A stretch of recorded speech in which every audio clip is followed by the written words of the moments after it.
जय श्री कृष्णा दोस्तों, मैं हूं नरेंद्र अग्रवाल और आप देख रहे हैं नरेंद्र अग्रवाल यूट्यूब चैनल। सावन मास की शुक्ल पक्ष की पंचमी का दिन नाग पंचमी का दिन माना जाता है। ये दिन सर्प को समर्पित है, नाग को समर्पित है। इस दिन नाग देवता की पूजा की जाती है। सुबह जल्दी उठकर सफाई और स्नान इत्यादि करने के पश्चात दीवार पर गेरू पोतकर पूजा का स्थान बनाया जाता है।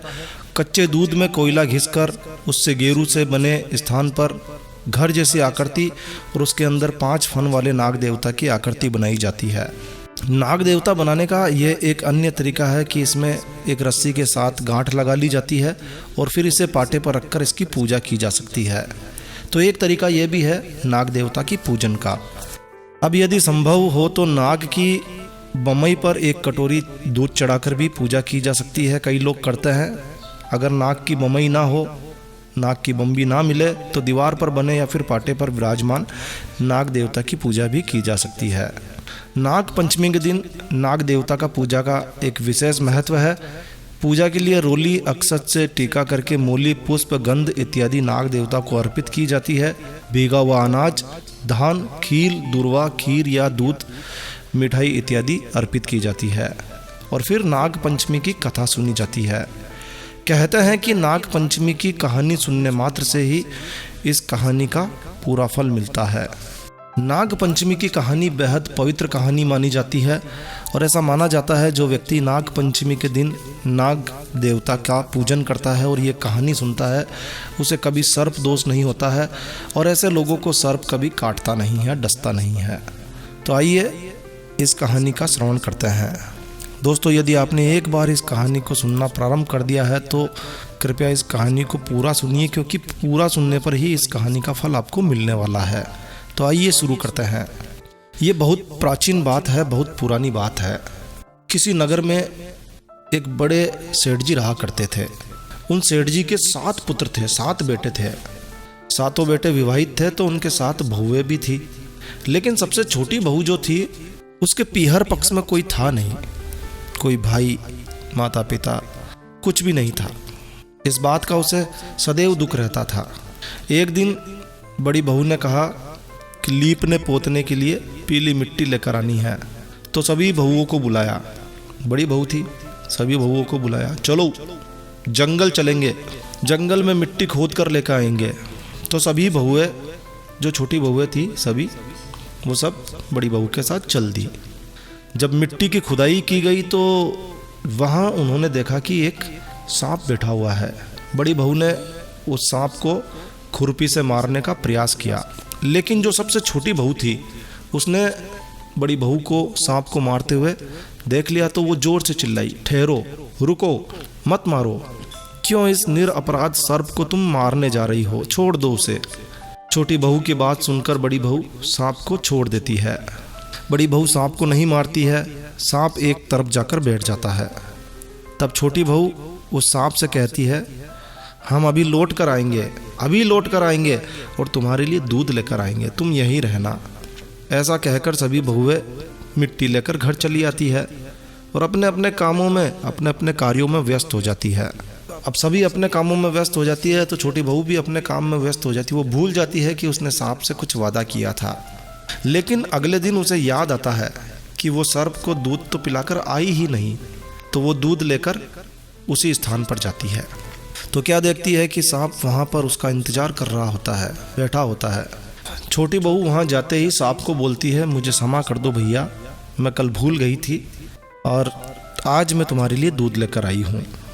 तब सांप बोलता है, तुमने मुझे भैया कहा है इसलिए मैं तुम्हें माफ़ कर रहा हूँ, छोड़ रहा हूँ, वरना तुमने मुझे झूठा आश्वासन दिया, उसके लिए मैं तुम्हें आज डस लेता। चलो, तुमने मुझे भाई कहा है तो आज से तुम मेरी बहन हुई और मैं तुम्हारा भाई हुआ। यदि तुम्हारे मन में कोई इच्छा है तो मांग लो। छोटी बहू उससे कहती है, तुमने मुझे अपनी बहन माना, यही मेरे लिए सब कुछ है। मेरा कोई भाई है भी नहीं, तो तुम मेरे भाई बन गए, इससे बढ़कर मेरे लिए और कोई चीज़ नहीं है। ऐसा कहकर वो सर्प से विदा लेती है और अपने घर चली आती है। कुछ दिनों के बाद वो सर्प मनुष्य का रूप लेकर छोटी बहू के घर चला आता है। परिवार वालों से कहता है कि कुछ दिनों के लिए मेरी बहन को हमारे घर भेज दीजिए। अपने पीहर भेज दीजिए। घर वाले कहते हैं ऐसा कैसे हो सकता है, इस छोटी बहू के तो कोई परिवार में है ही नहीं। तो सर्प उन्हें विश्वास दिलाने के लिए कहता है ये बात सही है कि इनके परिवार में कोई नहीं है, मैं इसके दूर के रिश्ते का भाई हूँ और अब मैं इसे अपने घर ले जाना चाहता हूँ कुछ दिनों के लिए। यदि आप इजाज़त दें तो मैं इसे अपने घर ले जाऊँ। जब छोटी बहू के ससुराल वालों को विश्वास हो गया कि ये उसका भाई है तो उन्होंने कहा ठीक है तुम ले जाओ। छोटी बहू मनुष्य रूप में उस सर्प के साथ चली आती है। रास्ते में वो सर्प उसे बताता है कि तुम घबराओ मत, तुम डरो मत, मैं तुम्हारा वही सर्प भाई हूँ। और उसे अपने असली रूप में सर्प रूप में आकर उसे बताता है कि मैं तुम्हारा भाई ही हूँ। छोटी बहू को विश्वास हो जाता है और वो उसके साथ उसके घर चल देती है। जब वो उसके घर पहुँचती है तो देखती है कि उसका भाई सर्प बेहद धनवान होता है, उसके पास बेहद धन वैभव सभी कुछ होता है। सर्प के परिवार में उसके माता पिता भी होते हैं। छोटी बहू सर्प के घर में बड़े ही आराम से मज़े से रहने लगती है। एक दिन सर्प की माता छोटी बहू से कहती है देखो मैं कुछ काम से जा रही हूँ, पीछे से ध्यान रखना और अपने भाई को दूध पिला देना, लेकिन ध्यान रखना गर्म दूध नहीं पिलाना, ठंडा दूध ही पिलाना। लेकिन छोटी बहू उस बात को सुन नहीं पाती है और गरम गरम दूध ही सर्प को पिला देती है। ऐसा करने से सर्प की जीभ बुरी तरह से जल जाती है। जब सर्प की माँ आती है तो वो काफ़ी गुस्सा होती है, लेकिन सर्प के कहने से सर्प की माता शांत हो जाती है। एक दिन सांप अपने परिवार वालों से कहता है बहन को काफ़ी दिन हो गए हैं, अब उसे अपने घर विदा कर देना चाहिए। तब सांप और उसके पिता और उसकी माता सभी बहुत सारा सोना चांदी हीरे जवाहरात वस्त्र इत्यादि देकर सर्प उसे उसके ससुराल छोड़ने के लिए जाता है। इतना सारा धन देखकर बड़ी बहू बेहद ईर्ष्या करती है, जेलसी होने लगती है उसे। वो उसी समय कहती है तुम्हारा भाई तो बड़ा धनवान है, तुम्हें और अधिक धन लेकर आना चाहिए था। अब सांप वहाँ खड़ा सुन रहा होता है तो उसे और धन ला कर देता है। ऐसा करने पर बड़ी बहू की जलन और अधिक बढ़ जाती है कि यदि इतने ही धनवान हो तो फिर तुम्हें तो झाड़ू भी सोने की झाड़ू से ही लगानी चाहिए। सर्प भाई उसे सोने की झाड़ू भी दे देता है। इतना सारा धन देखकर बड़ी बहू के आग लग जाती है। जब सर्प भाई वहाँ से विदा लेता है तो वो अपनी बहन को एक हीरे जड़ित मणियों से जड़ित एक अद्भुत हार देता है। छोटी बहू उस हार को पहनकर पूरे नगर में घूमती है। जो भी उस हार को देखता है प्रशंसा किए बगैर नहीं रहता है। वो हार होता ही बेहद खूबसूरत है। किसी तरह से उस हार की प्रशंसा वहाँ के राजा की रानी तक पहुँच जाती है। अब रानी राजा से कहती है इस नगर में एक सेठ है, उसके पास उसकी बहू के पास एक बड़ा ही अद्भुत हार है, मैंने उसकी बेहद प्रशंसा सुनी है और वो हार मेरे पास होना चाहिए। रानी की डिमांड को सुनकर, रानी की मांग को सुनकर, रानी की डिमांड सुनकर, रानी की मांग सुनकर राजा अपने मंत्री को बुलाता है और कहता है कि पता करिए नगर में कौन सा सेठ है जिसकी बहू के पास इतना अद्भुत हार है और उससे वो हार मंगवाइए। मंत्री अपने सैनिकों को भेजकर नगर सेठ को संदेशा भेजता है और छोटी बहू का हार मंगा लेता है। छोटी बहू को ये बात बेहद बुरी लगती है। वो अपने भाई को याद करने लगती है। सर्प को याद करने पर उसका सर्प भाई उसके सामने प्रकट होता है। वो सारी घटना अपने भाई को बताती है कि किस तरह से रानी ने उसका हार छीन लिया और फिर वो अपने भाई से कहती है भैया तुम कुछ ऐसा करो कि रानी जब अपने गले में वो हार डाले तो सर्प बन जाए और जब वो मुझे लौटा दे तब वो हीरो का हार हो जाए, मणियों का हार हो जाए। सर्प कहता है ठीक है बहन, ऐसा ही होगा। जब रानी उस हार को पहनने के लिए अपने गले में डालती है तो वैसे ही वो हार सर्प बन जाता है, सांप बन जाता है। अपने गले में सांप को देखकर रानी चीखने चिल्लाने लगती है, जोर जोर से रोने लगती है। ये देखकर राजा वहाँ दौड़ा दौड़ा आता है। राजा देखता है कि रानी के गले में एक सांप बैठा है। राजा सेठ के पास खबर भेजता है और छोटी बहू को तुरंत बुलाता है। सेठ जी डरते हुए छोटी बहू के साथ राजा के पास पहुँचते हैं। राजा छोटी बहू से पूछता है कि ये क्या है, तुमने रानी को हार की जगह सर्प क्यों दिया है, मैं तुम्हें मृत्यु दंड दूंगा। तब छोटी बहू बोलती है हे राजन क्षमा कीजिए, मेरी इस धृष्टता को क्षमा कीजिए, लेकिन ये हार है ही कुछ ऐसा। यदि ये हार मेरे गले में होता है तो हीरे मोतियों का होता है, और यदि इसे कोई दूसरा पहनता है तो ये सर्प बन जाता है। राजा उसकी बात पर विश्वास नहीं करता है। तब राजा उसे कहता है कि अगर ऐसा है तुम मेरे सामने ही इस सर्प को गले में डालो। छोटी बहू उस सर्प को अपने गले में डालती है, और जैसे ही वो उस सर्प को अपने गले में डालती है, वो सर्प हीरे मोतियों का मणियों का हार बन जाता है। तब राजा को विश्वास होता है कि छोटी बहू सही बोल रही है, और तब राजा प्रसन्न होकर छोटी बहू को बहुत सारी मुद्राएं देकर, स्वर्ण मुद्राएं देकर पुरस्कार के रूप में विदा करता है। अब छोटी बहू अपना हार और धन लेकर अपने घर लौट आती है।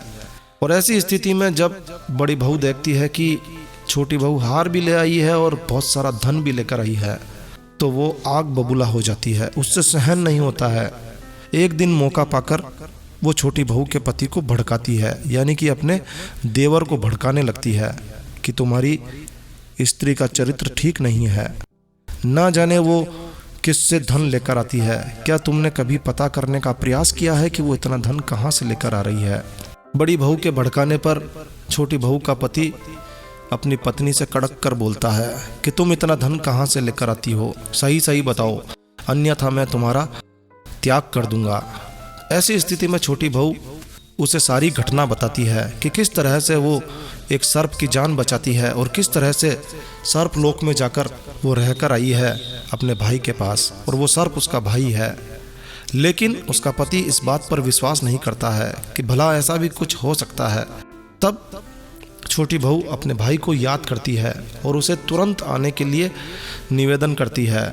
अपनी बहन के निवेदन पर सर्प वहाँ प्रकट होता है और उसके पति को सारी बात बताता है, साथ ही साथ चेतावनी भी देता है कि यदि किसी व्यक्ति ने उसकी बहन के चरित्र पर लांछन लगाने का प्रयास किया तो वो उसे छोड़ेगा नहीं। सांप की बात सुनकर उसके पति को विश्वास होता है और वो पूर्ण सत्कार के साथ उसके भाई को विदा करता है। ये बात राजा के पास भी पहुंचती है और उसी दिन से राजा संपूर्ण राज्य में ढिंढोरा पिटवाता है कि हर महिला सर्प को अपने भाई के रूप में मानेगी और अपने भाई की पूजा किया करेगी। और वो दिन शुक्ल पक्ष की, सावन के शुक्ल पक्ष की पंचमी का दिन होता है, और उसी दिन से इस दिन को नाग पंचमी के रूप में मनाया जाने लगता है। कहते हैं कि नाग पंचमी की इस कहानी को सुनने से घर में सुख समृद्धि आती है, और जो भी विधि विधान के साथ नाग देवता का पूजन करते हैं उनके घर में कभी नाग दोष या सर्प दोष नहीं रहता है। तो बस इस वीडियो को यहीं विराम देते हैं। तो दोस्तों, यह वीडियो, यह जानकारी, यह कहानी आपको अच्छी लगी हो, यूज़फुल लगी हो तो कृपया लाइक के बटन पर जरूर क्लिक कीजिए।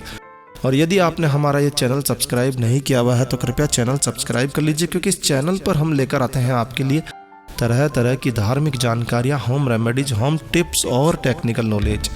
तो सब्सक्राइब करने पर आपको हमारे नए वीडियोस की अपलोड्स लगातार निरंतर मिलती रहेगी। तो कृपया अभी सब्सक्राइब के लाल बटन पर क्लिक करके चैनल सब्सक्राइब कर लीजिए। और हाँ दोस्तों, सब्सक्राइब करना बिल्कुल फ्री होता है। सब्सक्राइब करने के तुरंत बाद घंटी के बटन पर भी जरूर क्लिक कीजिए। तो एक नया वीडियो, एक नई जानकारी लेकर मैं आपका दोस्त नरेंद्र अग्रवाल फिर मिलूंगा। तब तक के लिए stay healthy, stay happy. Thank you for watching my video. Thanks. जय श्री राम, जय हनुमान।